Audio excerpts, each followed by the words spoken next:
เอาค้าหมดสงค่าสอนนี้ใต้ยำขนอสิบที่มาว่างกับข้าง11ขนอ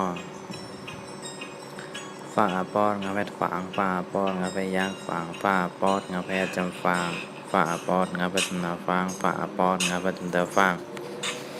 ฝ่าปอดงาแพกันฟางฟาง12ขนอฝ่าปอดงาไปฝางฝ่าปอดงาไปย่างฝางฝ่าปอดงาแพจำฟางฝ่าปอดงาไปจำนาฟางฝ่าปอดงาไปจำเตอฟางฝ่าปอดงาไปกันฟาง13 ครั้งมาป้อนกับเพชรหมางมาป้อนกับเพชรยากหมางมาป้อนกับเพชรจำมางมาป้อนกับเพชรจำนามั่งมาป้อนกับเพชรจำมาป้อนกับเพชรจำมางมาป้อนกับเพชรกันมัง14ขนอกอย่าป้อนกับเพชรยางอย่าป้อนกับเพชรยากยางอย่าป้อนกับเพชรจำยางอย่าป้อนกับเพชรจำนาย่างอย่าป้อนกับเพชรจำเตยย่างอย่าป้อนกับเพชรกันย่าง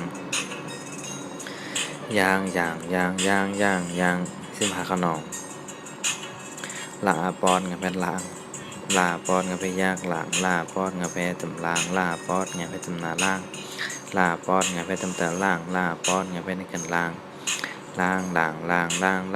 เอาคาหลวงของกันออก